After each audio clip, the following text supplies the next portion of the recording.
Fucker. But you failed. It is not.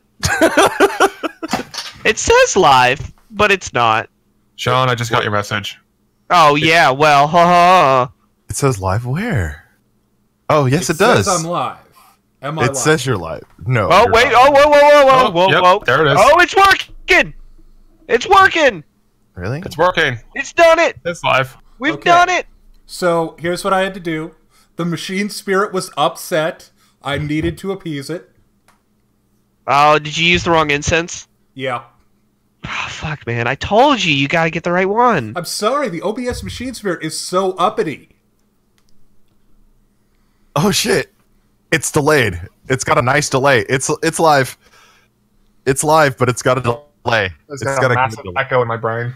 Well, you just mute it. Because it's real simple. I know. It always does this. I'm going to. It's just like, it's a massive delay. I was like, holy shit.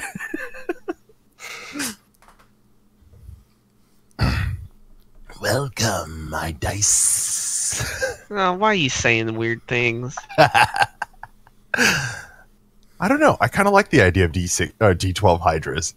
I click general again. It happens every time. Why do we even have a general voice channel? Because in case we or our fans or the populace feel like communicating. Yeah, but you'd think that I would have done Discord enough to know that what I'm looking for is the text channel, but true. I don't. Hello and welcome to Diecast Live. Today I'm joined by my fellow Dice Bag members. Say hi, guys. Hi, guys. Hi, guys. Hi, guys. They're the best, aren't they?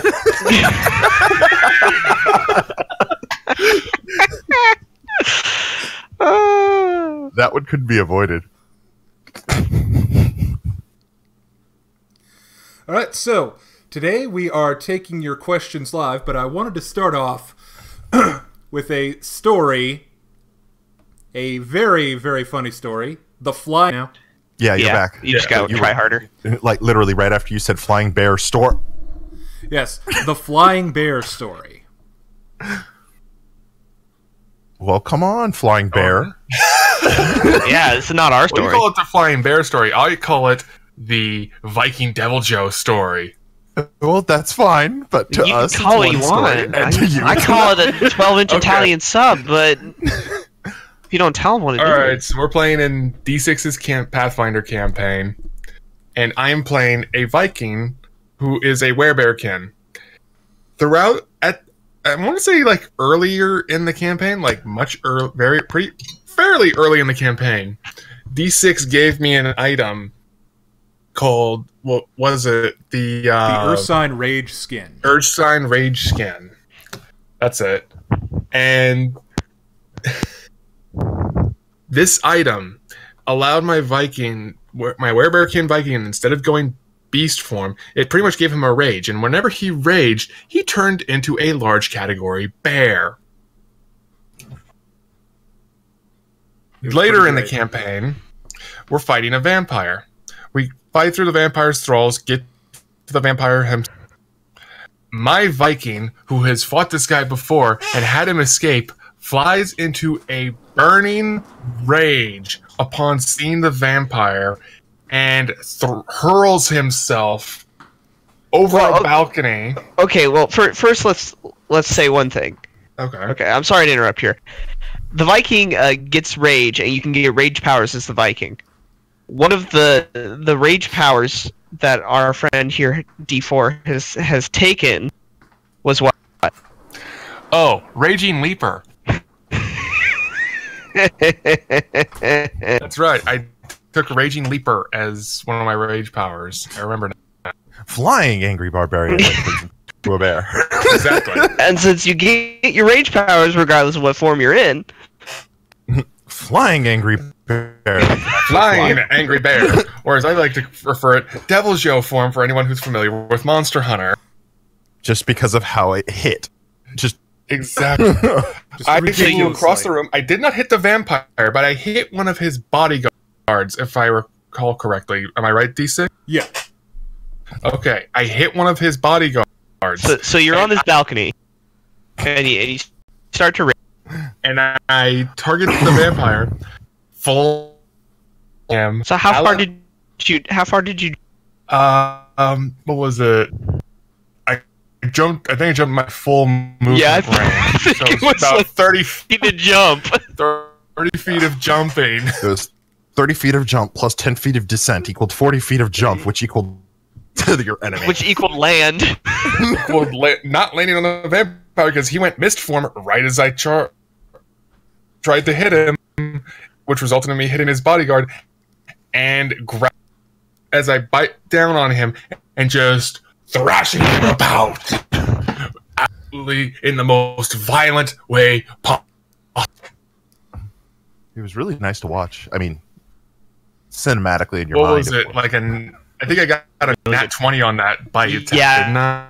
It was dumb. It was real dumb. You just landed mouth first on this guy. And just absolutely destroyed him as he couldn't move. I may not have been able to thrash the vampire about, but I certainly kept his bodyguard busy. Last time we were here, we were asked what our favorite encounter was. And I have to say, I think that encounter was my favorite encounter that we ever done.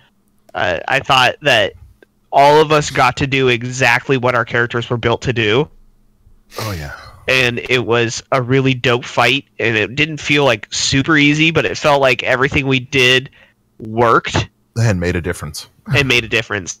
Yeah, it was really cool. I mean, I was playing a wizard archer that, you know, like, my only thing I did that fight was just stop the vampire from doing freaking anything. What was it? I blinded him, and then I stole his voice. And you blinded him. I tripped him. You stole his voice. He moved. He glares at me, which reduces all of my combat capabilities. Everybody jumps on the bird, and then all of a sudden, chaos, arrow to the chest.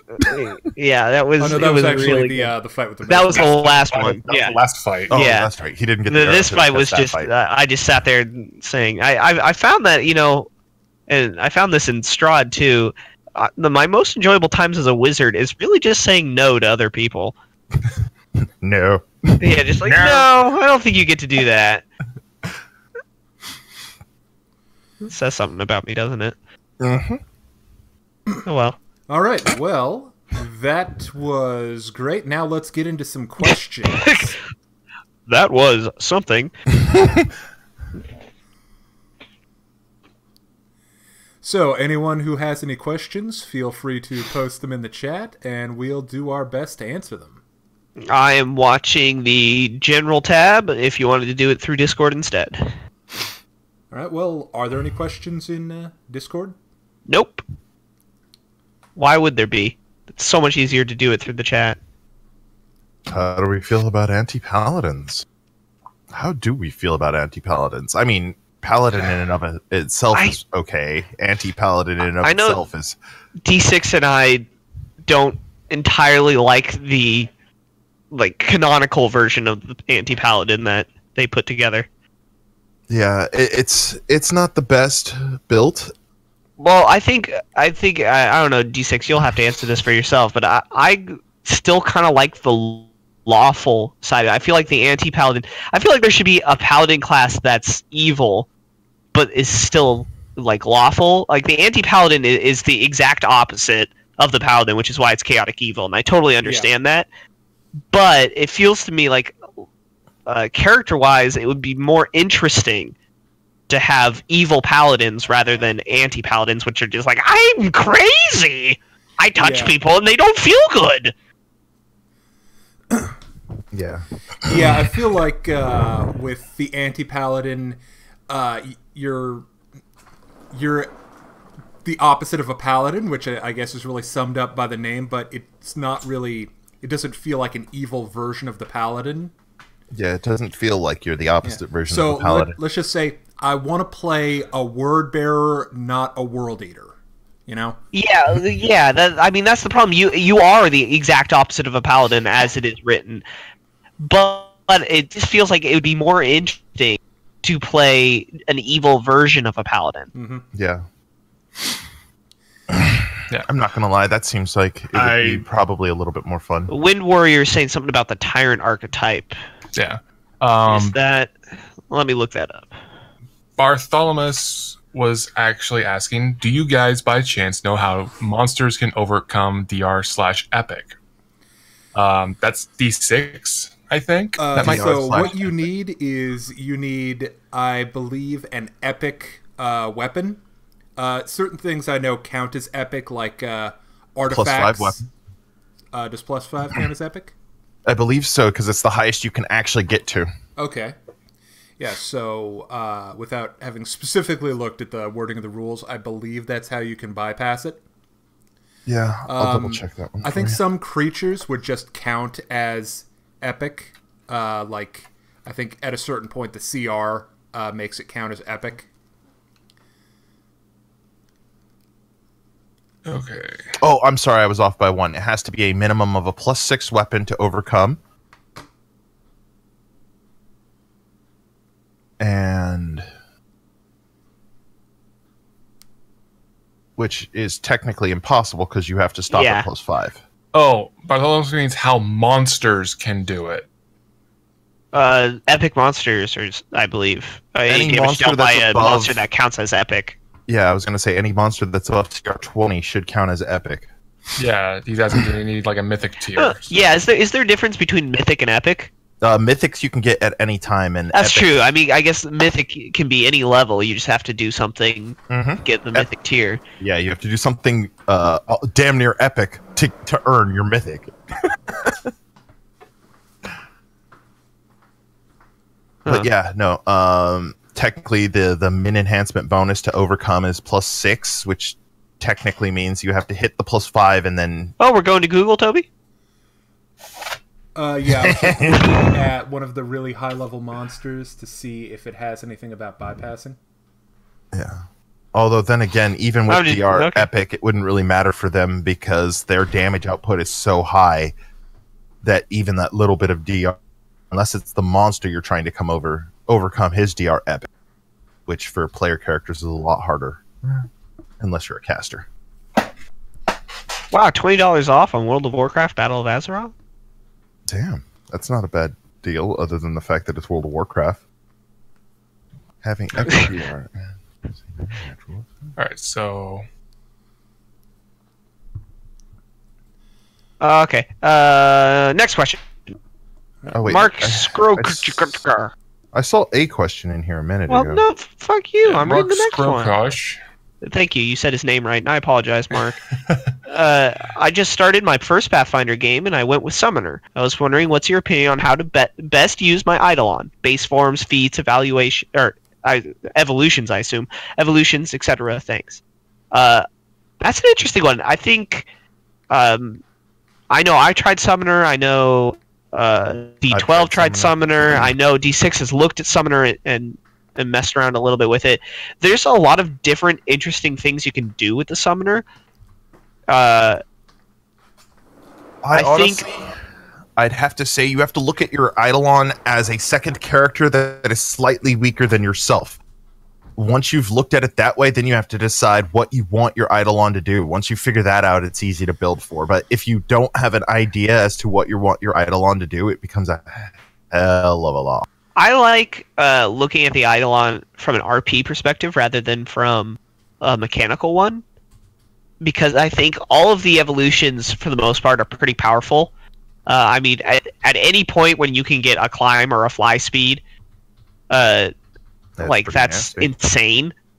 Like, it's honestly, look, if you give your Eidolon weapon proficiency, give them a bow, then give them a fly speed so they can just stay above combat and shoot, like, that's ridiculous. That's incredibly powerful. That's almost what I did. I gave my Eidolon a climb speed, gave it a bow, and but the way we did it with you, though, was it fit flavor-wise, which is what I'm saying. I think you can depend. I think really your choice should be what kind of Eidolon you want, and then I would look at the subtype for that and like find out what flavor-wise I want my Eidolon to be able to do or look like, and then select from there. One of the things Unchained did really well is giving you specific outsiders to be your Eidolon, because the original version, where it's just this sort of blob. It was kind of stupid. Yeah. I think just flavor-wise, it really gives you better ideas. But in terms of things to think about, for your Eidolon. Obviously, how you're going to use it in combat is very important. I think certain evolutions aren't that good, like the ones that give you spell-like abilities kind of aren't that great, but a lot of them are very powerful. Think about how you want to use the teamwork feats, because that is something that the Summoner and the Eidolon are sort of meant to do.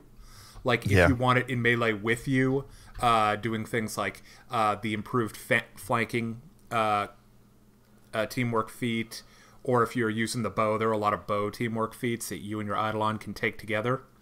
And as the Summoner, it's important to remember you have a D8 hit die and the mid-range base attack bonus, so you're not, like, combat ineffective. You can do things.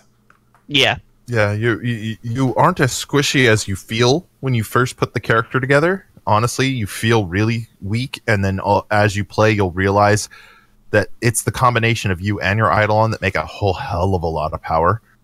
But I saw one person do the like snake base form and go all into like the coil or whatever, and he used it to like disable a guy so that he could just like pound it with spells and stuff.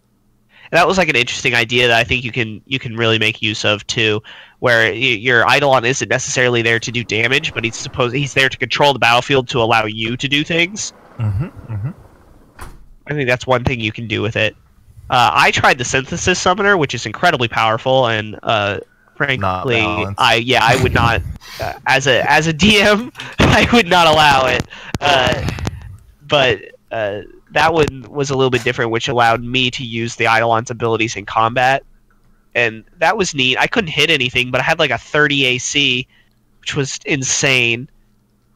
So like your evolutions you can either make an incredible tanky Eidolon that's just there to body block for you, or you can make one that's there to try to control the battlefield for you, or you can make one that's there to use your teamwork feats effectively to allow you and it to do more damage together.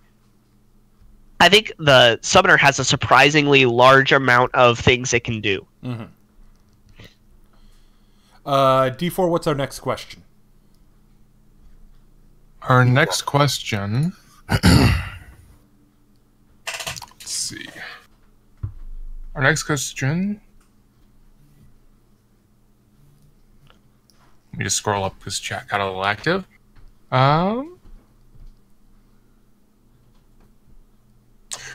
What do you think of the Unearthed Arcana from 3.5 edition Paladin's done? I think that's in reference to our anti-Paladin. Unearthed Arcana... anti-paladin. Well, 3.5 did anti-paladin, in my opinion, a little bit better, but that's just because they made it simpler, and they didn't really try too hard on it. Well, I think that Pulsetti with the Tyrant archetype does do pretty much exactly what we liked. So I think there's a lot of stuff you can do with that. But I think we skipped over Grandcaster here, and I think we should go back to him. Oh, yeah, I missed that. Sorry. I think Grandcaster asked a question a while back as well, but I can't find it. Anyway, what would be a good way to use Field of Blades as an Imperious Sorcerer and roleplay each weapon in the field as a weapon that his forefathers used before his time? Well, that's mostly flavor, and Field of Blades is a good spell, period. I need to look at Imperious Sorcerer, I'm going to assume, to figure out where the flaw lies.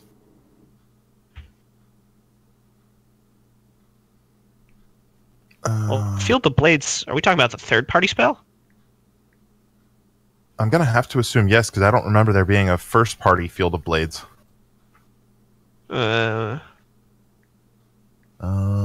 Imperious Bloodline, human sorcerers only... Interesting list of bonus spells. What level is the character supposed to be at? For this, nuts. High level. Okay. It's a 9th level spell. Yes, it is. I'm looking at the right one. Well, I'm looking at something else. It should be. Are you looking at Storm of Blades? You'll have to find it. I can't see it right now. Storm of Blades is a 2nd level spell. and it's first party. Storm of Blades, though, does the defensive blades that you can use to strike back at people, right? You create floating swords at the top. You use your hero component in the spell and magically propel them at your target. Yeah. Oh, so it doesn't have a defensive aspect. It's only offensive. Yeah. So that's like Cloud of Daggers from... Kinda, yeah. Earlier editions. Okay. I don't see anything about Imperious Sorcerer that's going to make that... Other than flavoring it that way, there's no reason why. Yeah, he's level 19. Yeah. Other than flavoring I don't it see. should I work. think it's a cool idea. And with your bloodline, each of your forefathers, it'd be kind of cool if you did different. If I'm looking at you, you're using the third party. I'm assuming because you're 19th level. Path of Iron is being used. Yeah, you can do some really fun stuff with the different weapons, because it says Field of Blades you can do all these different kinds of weapons. And it's like, I like the idea that they each have like your family crest on it or something, and there's a halberd that flies out and just knocks somebody in the face and just some like cool stuff with it. I think it's a great idea. One kind of, I guess, flavor question I have for this character is, so if your family has like a lot of people with bladed weapons, it seems like it's kind of a martial family, and yet you're a sorcerer. Seems like that's kind of an interesting contrast you might want to play with. Yeah. But I mean, he's saying that this is the end of the game for him. Yeah, they're finishing up strong, and yeah, it would work honestly with DM approval. I don't see a reason why it wouldn't. Now, if you're asking for those weapons to be special in some way, at that point, then you're reaching. But having your family seal on them and being weapons that my father used that, or my grandfather used that, or insert family member here did that. Fluff wise, it's perfectly fine. But as far as mechanics wise, what you could do, I think he's asking how to make them work to their best ability. Since it's any kind of bladed weapon, why don't you take something that's got like trip? Because one of the things you could do with it is just call for one of the weapons and then use it. And so you could utilize some of the like cooler weapon abilities that way. Yeah, you could go about it that way. You could go about it using like pikes and spears, or any of the brace weapons, and literally just set up bulwarks against opponents that might try to rush you. You literally, it comes down to your imagination and your ability to communicate with the DM properly as to what weapons can be grabbed and to what effect they can be used. Because I mean, technically, you could be a crazy guy. To me, from what you've said in the chat here, that you've pretty much figured out how to make them the most effective. I think you should just go. Yeah. All right, let's go to that Unearthed Arcana question. I lost it. Oh, I thought we already pretty much dealt with that. Yeah, we skimmed over it. Okay, well, we kind of skimmed right over it. Next question, then. Okay, Blood Ragers, CA or full HP plus attack build? That's from Guillermo Vergara. Sorry if I pronounced your last name wrong. Full HP plus attack build. Just throwing my 2 cents in. I'm feeling dumb right now, but what's CA? California? Because I have to say California or full HP and attack build. Oh, that's a hard choice. Crit attack, I think. Oh, no, I'd go full HP and attack bonus. Yep, full HP and attack bonus. I'd get as many attacks in as possible. The crit is really nice, and I love building crit characters. However, I just don't think for the Blood Rager it's more important than health. And I'm gonna have to agree. The health is far more important to your character, survivability and everything else revolving around it, especially in Pathfinder settings, because of quickly things can turn around. I mean, yeah, a good crit does turn things in your favor, but getting hit hard and not having the HP to survive it. It seems to be talking about. I'm reading further into the chat here. It seems to be talking about dying. Well, hang on. We have a question from Rickert Davis that we sort of passed over. What do you think about gravity-based magic? Example, making someone float, or weighing them down, or creating black holes? Creating a black hole is a little too powerful, considering from our character, or from the universe's perspective, you wouldn't even know what that is. However, increasing or decreasing gravity would be similar to casting levitate on somebody, or what's the earth spell? Earthbind? Yeah. Earthbind. They have the spells, but they're flavored differently. Would be kind of another sort of thematic way to say you could do it. I guess that's true. It's a cool idea. If it's a character, I'm kind of not sure how you get there, because there are spells like reverse gravity or control gravity, something like that, or telekinesis, which you could also sort of flavor as being gravity based. I think you can flavor most spells to make it work for it. Yeah, I think like you said, entanglement could actually, you're just increasing the gravity in that area. Mm-hmm. I think it's a cool RP way doing it. I think that most of the gravity spells are extremely powerful. Yeah. Gravity in and of itself is a really hard thing to do. And what was it? The main reason why that would be so difficult is because of the fact that, let's say you make the spell your own, it's not going to be, especially if it has field effects. For instance, let's say you increase gravity. Well, now anything that's launched as a ranged weapon now is under the effect of increased gravity. If it comes into or out of that field, how are you going to make that affect your world or your fighting? Will it have no effect on ammunition below a certain weight, or will it affect everything? People and everything. So it's definitely something you and your DM need to work with each other on. Yeah. Now, gravity as its own, love it. I've made a character in another system that manipulated gravity, but that character was a little unbalanced for the first half of the campaign, and then it fit right in afterward. Maybe you could balance them out by sticking like the other fundamental forces in a party with him. Like you have electromagnetism guy, weak force guy, and strong force guy. Was this freaking Mega Man? Exactly. But yeah, no, that gravity is awesome. It's just really, it was not. It's balanced for where it shows up. When you can have access to it, when you should be able to use it, it's balanced. Before then, not so much. So, are we done with that question? Yes. Okay, so Double Stiffed, who's been very patient with us, has continued on the anti-paladin thing. He's playing an anti-paladin in a high-power campaign, which is not a high-level campaign, apparently. And he's playing on some neat character flaws. She's going to be very vain, but that doesn't seem enough. She's looking for power, and the party will bring her that power to be able to play with the party. But their question is, any good character flaws you guys got?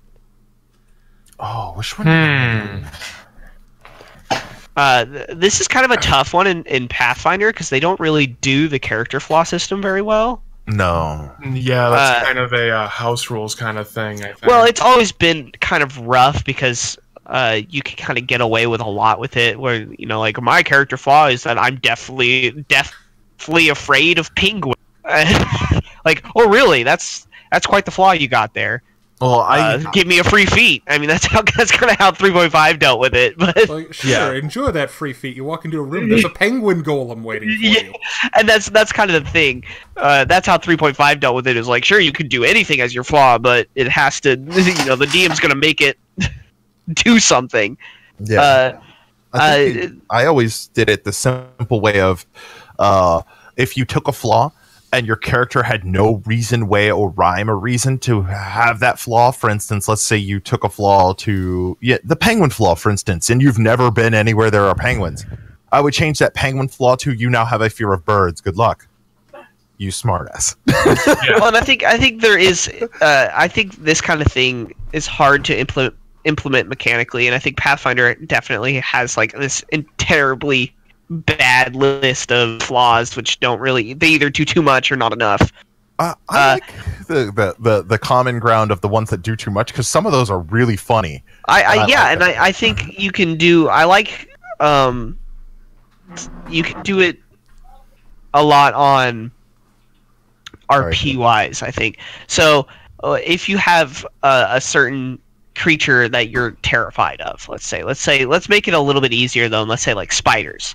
You know, well then maybe you like take a -2 on anything involving spiders, or you know, like things like that, where it's I think those kind of flaws are kind of fun. Arachnophobia is really fun for this vain and powerful character who's like, I am the power of Asmodeus himself. Oh fuck, is that a spider? No, you kill it. I don't want to go anywhere near that thing. Or they waste a really powerful spell to kill. Yeah, flame strike. Fireball on a daddy long legs. But yeah, yeah, exactly. That kind of thing. I think I had a dwarf barbarian character who, in the middle of a session, I yelled out that I didn't know how to swim, and we were on a boat in the middle of this like flooding town, and my DM loved it. He laughed so hard, and I was like, you know, that's the kind of flaw that is powerful, but is also just really interesting. And so I think you have to go for. I think most of the flaws, in my experience, have really come out in the middle of a session, rather than in pre-planning. So that's more like discovering what the flaws of the character are, rather than figuring it out as you go along. Well, yeah, because I didn't make the character intending to not be able to swim or anything like that. It's just it kind of blurted out because I blurted it out because it was funny, and then it kind of stuck, and it became like a serious thing where, you know, if I got in deep water, I could drown. I was this heavily armored dwarf, and I was like, I can't swim.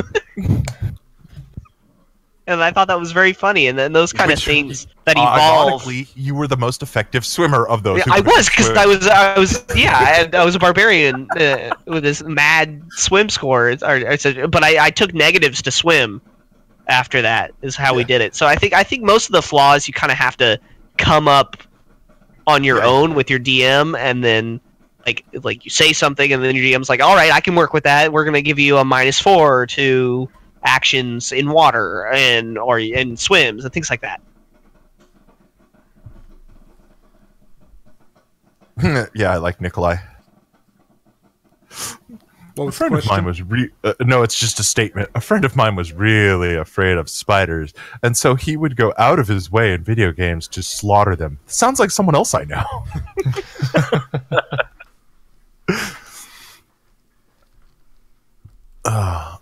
Honest, the flaw system in and of itself is flawed for good reason.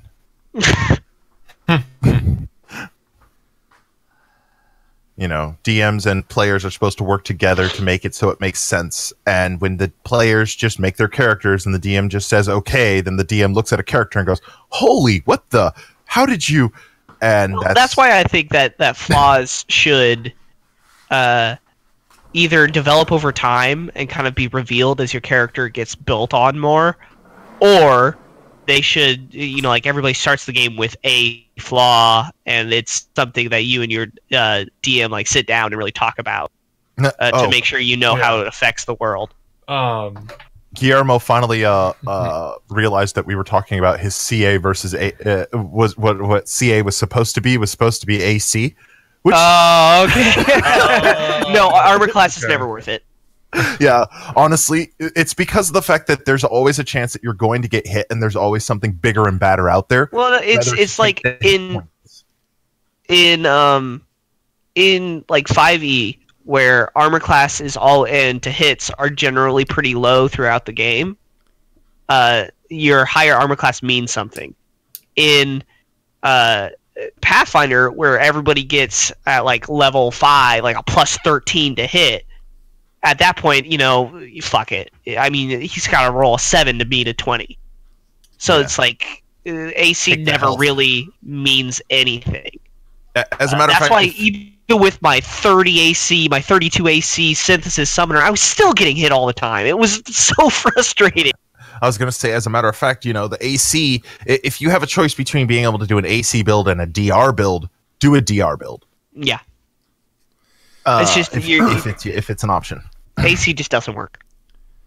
It's unfortunate, but you'll have to spend a lot of resources on AC, and it won't work nearly as often.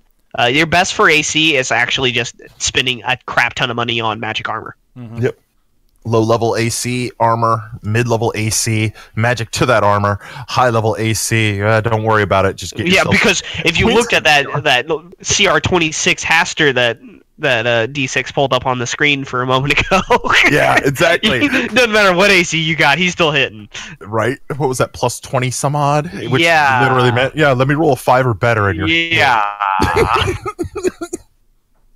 So I would definitely go damage and health rather than AC. I liked... what is that? Damn it. I can't say your name right now. Hold on. Daryl? That's the name. All right. Is that the last name on the list? Darryl. Yeah, it's Daryl. Yeah. All right. Yeah. Oh, hi, Daryl. Yeah, basically. Hey, what's up, Daryl? Let's see. How you guys GM monster lore when it comes up in combat and utility? That is a good question. I GM monster lore very differently than most of my other friends because I literally, before I put a monster in combat, I want to know where it's supposed to fight, how it can or should fight, and how an intelligent version of that monster versus a dumb version of that monster would fight. And I use the lore to set up mostly the setting for the fight, not necessarily how the fight is going to happen, but let's say it's a spider. I make sure that there's plenty of places for it to hide, which makes sense for it in its lair. There's plenty of avenues for it to attack from. There's plenty of all sorts of things that the spider can use to its advantage, like breaking line of sight, so that way, spellcasters can't sit there and bombard it all game long. If it's a smart spider. Now, if it's a dumb spider, it'll have all the same setting, the trees and the web and the whatnot, but instead of, hitting somebody and then ducking away, it would hit someone, attack them a little while, then get hit enough, and then run. And either come back later or basically flee the fight. That was my difference. I can't say the same for each of us, though. Well, I think that you're onto a good kind of thing there. I think one of my favorite fights I ever devised as a DM was a Hydra fight in the middle of a swamp, where set up a lot on the Hydras and how they the ecology section on them, which I love, and I wish all the monsters had a bigger ecology section. Me too. And it really bugs me that they don't. But what I did is I had the Hydra bury itself in the mud and made it look like it was an island in the swamp, with like a tree and then on it, and it had one of the things with the Hydras is that they like to collect shiny shit, not because they want it, but because they know other people want it, so they always come for the shiny shit, and then they eat them as they try to get it. So there was a corpse with a sword, like a shiny sword or something. I don't remember what it was, but and then it kept its heads in the water, and as they approached the island that was in fact the Hydra, the heads would come out of the water, attack them, and then drop back into the water. And I think that was one of my most fun fights as a DM I've ever had. And I think that's the kind of lore that you can use, is you can use the kind of like, okay, well, how do they set up their environments, and then how can I use that environment to make the fight more interesting? Because at that point, they couldn't fight the body of the Hydra, they had to attack the heads. And for a while, they didn't even know it was a Hydra, they thought they were just a bunch of giant snakes. So, like that kind of thing, that was a lot of fun. I think your most advantageous use is with the environment rather than with the creature itself. Yeah, using the environment, like using each creature with its environment, makes the fight way more interesting for your players, way more interesting as a GM, because it means that you actually get some setup. You know, if I have a band of orcs that's going to attack a party on a road, having the orcs dig little hidey holes so they can pop up, you know, that way the numbers of the orcs isn't known to the party, so that way... Or they could be hiding and, like, drop a tree across the road and do, like, an ambush thing. Exactly. Yeah, or explosive charge for knocking over rocks. Yeah, exactly. Exactly. All right, so we have a question from Nikolai. Did you guys play the Kingmaker video game? I really want to play the actual... I didn't play the video game, but I really want to play the actual module. Yeah, honestly, the only reason I haven't is because of that. It's because I want to play the module either as a player or a DM. If I do it as a DM, I'll probably end up playing the game online electronically. I had an opportunity to DM it, but I just didn't think I was going to be up to the amount of work that that particular module asks of the DM. Because I think there's a lot more than just combat in it. So, and that's what makes me want to play it. Yeah. And I think it's a really cool idea. However, I didn't really want to come up with the costs and the things of town building and shop running, because I had a taste of that when we did Rune Lords, and it was just going to be too complicated. Mm-hmm. It was complicated, I'm not going to lie, but it was really fun. It's worth it. I'm not saying it isn't worth the complication. I'm saying as a DM, I didn't feel I was up to it, so I really want to play it. I just didn't want to run it. Yeah, which it might be on my list of things to do, but yeah, well, I'm not going to play the video game as long as I have a chance in order to play the actual game.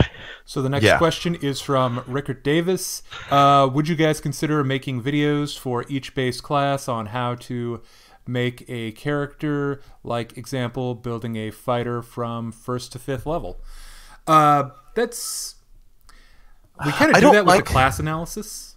I was going to say, he kind of already touches on that, and it's not really something that you want like a full read-in guide on for each class, because then it makes you feel like you're playing another cookie cut of that race class combination or whatever, instead of, you know, finding your own. The best part of D&D is literally, and Pathfinder, for instance, is literally exploring different combinations and having something that's unique to you. Whether that be the gnome fighter or the gnome barbarian. It doesn't make sense logically to have a gnome barbarian. But when that gnome barbarian comes raging at you, it doesn't matter if it made sense. It's hella cool to see. And it's really funny to see if you're one of the other players seeing a gnome run up to somebody and charge, frothing at the beard. Well, I think that Pathfinder excels at customizing of a character. And I think what you're asking, Riker, would work better in something like 5e, where the options, your customizing of your character in 5e is much more when it comes to your RP rather than mechanic. Whereas, like, if we were to do a fighter, like, I don't really see how that would be useful as a video. Like, because if you're just talking the base class with no archetype or anything, well, even let's look at fighter. Look at how many different ways you can go with that. Range, I mean, do I want to do a spear fighter? Do I want to do a shield fighter? Grapple. Do I want to do a two-handed sword fighter? Do I want to do an archer? Do I want to do a crossbowman? Do I want to do a gun?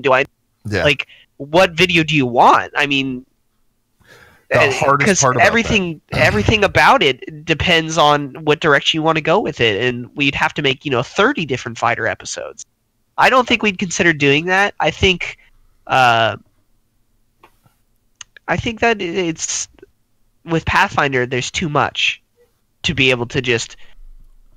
And if we did just do, let's say, a sword and board fighter, just how do you make a basic fighter? Well, I think most of the people on this channel know how to make a fighter. Or at least a basic one. Yeah, and I don't see where the basic one is really going to help someone. Now, a specialty one, one that is actually specialized in using that shield to bash somebody, that's a build. That's a video worthy. Because there are options, things to talk about, yes versus no, why take this over this. But when you just specialize in literally nothing, when you specialized in being the bard, you're not specializing in anything. You're picking what's available, what's important to you and your current predicament. Well, I think the ethos of video making that we kind of have is with Pathfinder. One of the most difficult things is actually dealing with all your options. So we kind of lay out your options and say, you could do this, you could do this, and if you've found something else that you like better, by all means go for it. But we're just kind of giving you a direction. There are 11 ways to do anything. We give you a couple. Yeah. Now, Daryl asked the second half of his first question, which was he was also referring to how referring to players who take the time to have high knowledge to understand monsters and so on. It comes back down to what we said earlier, which is the player can roll for that information and the DM chooses how much based on their role to give them. For instance, if your character specializes in dragons, that means when you roll a knowledge check on dragons and your backstory is dedicated to dragons, you're going to get more information about dragons on a low roll versus someone who has no backstory with dragons rolling the same check. Yeah, Daryl, I'd say if Pathfinder did a consistent lore check on monsters instead of just doing it for every couple of monsters, it would be much easier to do it. Instead, you could give them, if you read the ecology and be like, well, they like this kind of area, and if they roll really well, then they favor this kind of tactic. Otherwise, it's kind of, because I know, like, for orcs, they have the set kind of 3.5 style of DCs and what information you keep. But that's for very few creatures in Pathfinder. It's unfortunate, but that's the way they chose. Which means you kind of gotta had a question. How do you feel about the Insinuator anti-paladin archetype, since they're just evil? You are a robot. I cannot tell you. Yeah. Come back in, Cyborg. Come back inside. Sorry, can you understand me now? No, I can't. You're just as bad as you were 5 seconds ago. How about now? Oh, wait. There we go. Okay. Okay, so Jaxta had a question. How do you feel about the Insinuator anti-paladin archetype, since they're just evil? You cut out again. Jaxta, I don't know, but it sounds cool. Where was that question asked? It's way at the beginning. Oh, shit. I didn't even see it, so sorry. Rawr. Okay, Okay. Freaking blue mages. Screw blue mage. Sorry, Jaxta. Just not covering it. Just not doing it. Every time I've run into, or had any dealings with a blue mage, it was always bad for the party. Even if the blue mage was in the party, it was bad for the party. Explain that. Oh, no, I think he was talking about my liking to say no.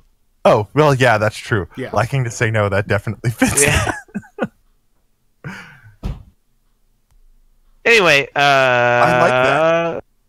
Okay, this has gotten way out of control compared to last time. Where are we with the questions? We're looking around for them. Yeah. Okay, You'll have to forgive us if we skip over you. Wind Warrior said Eidolons make good grapplers. That's true, they do. Have you guys ever had a situation in a game that turned out completely different from planned?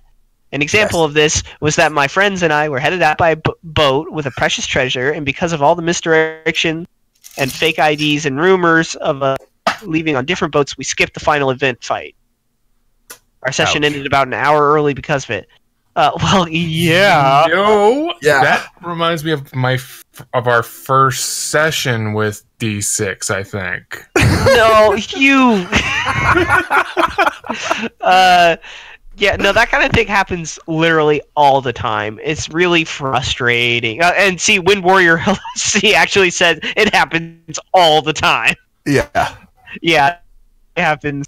Literally, it's incredibly frustrating, and one of the most important skills as a DM is to roll with what's going on and kind of just be able to put things together anyway.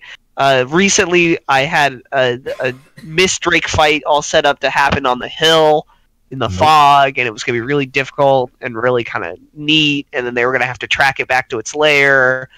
Instead, they just cornered it inside of a stable somehow, and then when I feebly tried to get them to stop killing me, they actually agreed to stop killing me, and I was like, oh, okay, sure, let's go with it.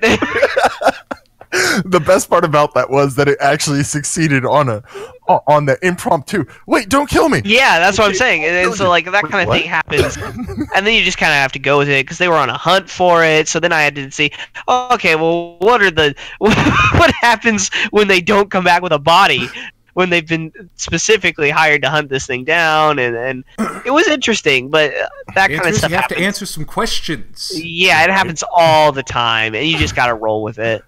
It's difficult, and sometimes it's really frustrating, but most of the time it ends up with really funny situations.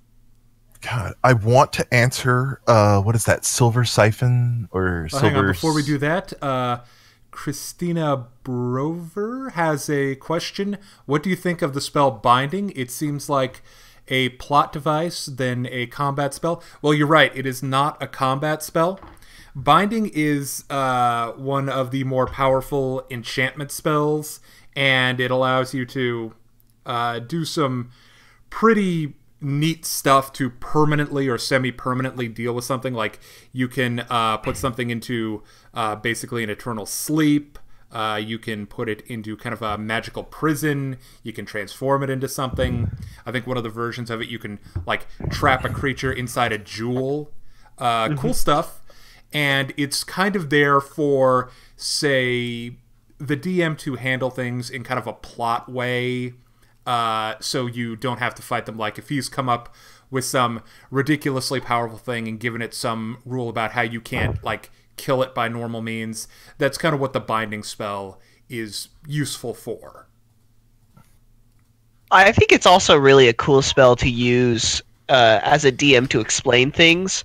For example, if you have an item that has a bound elemental in it that you can then like throw, and if you break the item, it summons the elemental. Like, Binding is the spell that allows you as a DM to put forward that mechanic,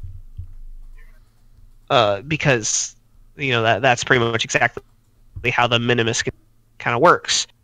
I think it's a fun ability. I think you're right that it's not something you use in combat, but especially since it's got a casting time of 1 minute. But it's a great way to help explain, like mechanically explain certain things. It's something that you could use as a funny alternative to killing certain types of monsters that are notoriously difficult, like the Hydra or the Well, actually, the Hydra's pretty easy to kill. It's really annoying. Well, true. Now it is. It didn't used to be. Yeah, I know.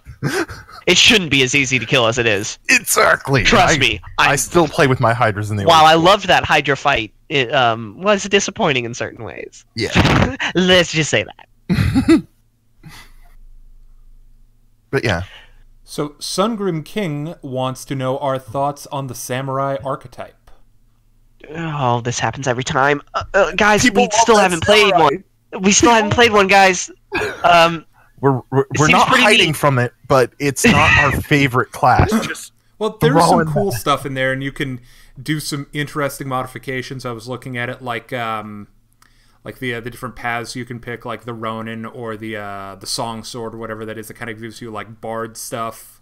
Lots of cool options. So looks cool.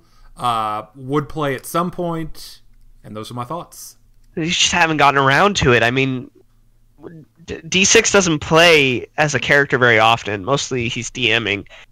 And I know, like, I love the base Cavalier too much to, like, to try out the Samurai. Ooh. So I think we'll get to it eventually. But until we do, we can just say, it looks really cool. Maybe we'll try it at some point. But until we do, Toby, scroll down. There we go. D6, scroll down on your chat log. I want to see if you have the same thing that I have. Nope, you don't have it. Okay, it's not on there yet. I do want to address the Silver Sephiroth. If there was one thing you can officially change on a class or archetype, what would it be? I was recently building something for an encounter these guys are probably going to play today. and I'm spoiling a tiny bit, but it's not really much. I was looking at the shaman, and I really don't like that the spirit animal functions as a familiar, not an animal companion. Yeah, that's annoying. That was something I would because your spirit is supposed to be so like important to the shaman, but it's bad, and like your choices are stupid. And so if I were to change one thing, I would make it you choose from the animal companions rather than from the familiar list. I would have it progress as a familiar as well, just because it's so tied to you. It's so integral. Well, it progresses as a familiar, but it doesn't progress like that. Still doesn't make it any useful. Yeah, that's why I said I would change it to progressing as an animal companion. Animal companion, yeah, that's what I would do. So if I were to change one thing, it's the same, but just change it to it progresses like an animal companion. That honestly, way, I would make the shaman a mixture of druid and witch, or druid and oracle, rather than witch and oracle. Witch and oracle. Witch and oracle still makes no sense as to why they combine two already half classes. Well, no, witch is full caster. Yeah, but she's still she's a support class. Let me put it that way. Well, the thing that gets me is they do witch and oracle, and then they make the casting ability wisdom. Yeah, just choosing neither. Which is neither the witch nor the oracle. Yeah. But if you did the druid in the witch, then it would make more sense. Then it would make sense because you'd be using the wisdom as your casting. Mm-hmm. So that's what I would do. I would, if I were to change one thing, I would change the stupid familiar for your spirit animal and rather make it an animal companion. Okay, so I've read this question, and I like the question enough that I'm going to read it again.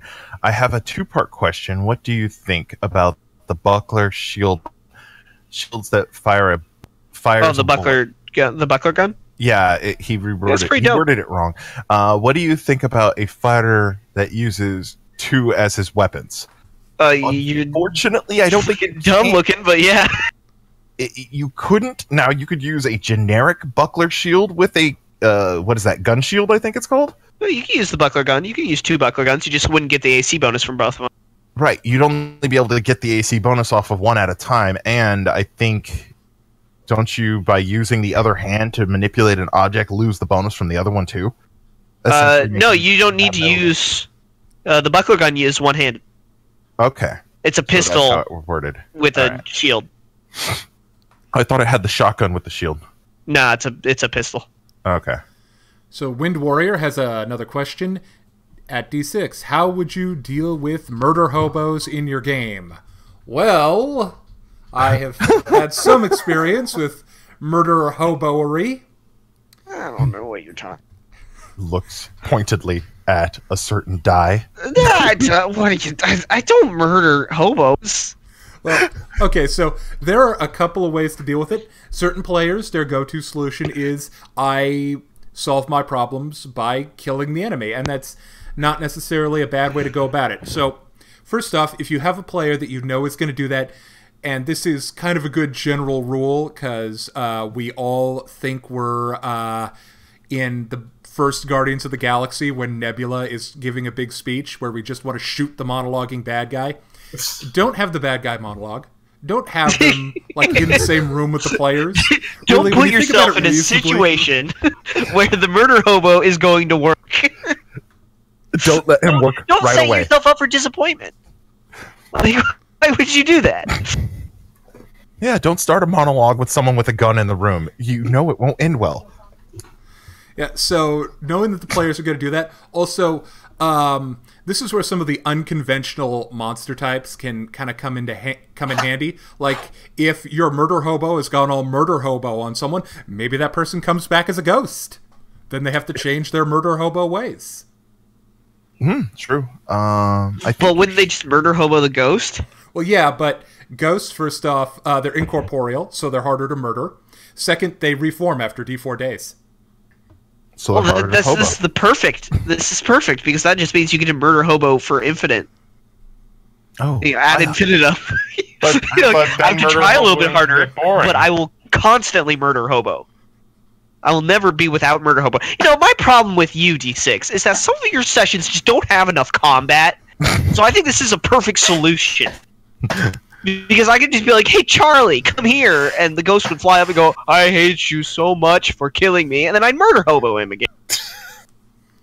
So it's like having, and then I'd have like 30 of them fall. Like, call up one whenever I get bored. So the answer is give them enough to kill that they're happy, and hopefully their bloodlust will be temporarily sated. Right. The question, I actually like both of these, but I'm gonna toss it up, and I'll go with the one who wrote first because it was really funny. Which is your favorite bestiary? I'm gonna assume monster, and why? Oh no, he said and monster. So, and why, and then and monster. So I'm going to assume that the question was supposed to be, what's your favorite monster and why in the bestiary? We should start with, let's start that one off with our good buddy D4. Favorite monster? What's the thing that you either fear or love the most to fight? Oh, God. You know what? I'm going to say owlbears. Yeah, they are pretty dope. Yeah.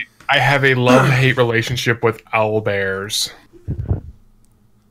I love their design as like a creature, but mechanically, I absolutely hate fighting. This mostly comes from a session that we had in... let's see. Whose session was that? It was a past session many, many years. And I believe it was one of D12's campaigns. I think it was your Ice Age campaign that we were playing. If you're talking about those owlbears, then yeah. Yeah. Because that happened, like, those were like post-apocalyptic owlbears, weren't they? Yeah, they were claw owlbears? They were dire owlbears. I kind of combined the dire template with the owlbear template to have good times. Yeah, because someone in the party in the previous campaign blew up the world. A section. That wasn't how you worded it before. I said it put it into an ice age, and there was a hole missing in the planet. Even there was a piece missing from the planet. This is true. Hole missing is kind of redundant. True. The hole is now full. Congratulations. D6. What's your monster of choice? Oh god, there are so many. They're all great and useful in their own ways. I can't pick just one, but all the different types have just something great about them. Like aberrations are really neat because they're just weird. I think just for standard encounters, you can't go wrong with like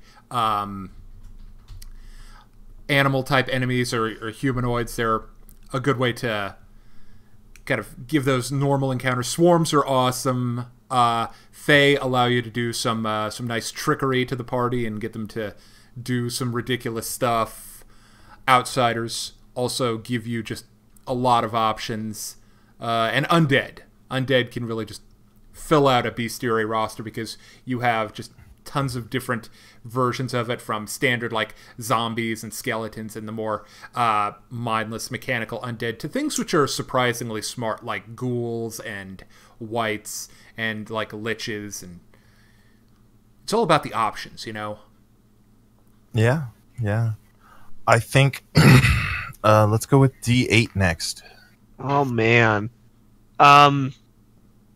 That's a tough one. I think there's monsters I like for combat, and then there's monsters I like that are not for combat. For example, my favorite monster in the list is a carbuncle, because I think they're the funniest fucking little lizards ever. They're not for combat. They do not fight. They are really bad. You can use one for familiar, I think, but they're basically these little lizards whose solution to every problem is playing dead. And I love them because I think they're cute, and I think that the idea behind them is really fun, and you can use a lot for RP that I think is a lot of fun. I had a sorcerer whose familiar was a carbuncle named Stefano, and they ended up running a bar together, and like, I don't know, they're just really fun. But for like combat, I can't remember what it's called, but there's a giant it's an aberration, I'm pretty sure. It's a giant like volcano crab. That's pretty dope. Okay, so it's the volcano crab, so we're gonna need ice or water-based weapons. Yeah, it's like it's got like a rock for its body, and I don't remember what it's called. I'm trying to find it, and it's really bugging me because I'm not going to. Anyway, it's this huge volcano crab that like lives in volcanoes, and it's pretty dope. Also, flail snails. Flail snails are pretty funny. They're also surprisingly dangerous. Yes, they are. Oh man, I think mine would probably be. One of mine is definitely the shadow in any of its orientations. Yeah, shadows are really dangerous. Shadow, whatever, just the shadow variant added on to things.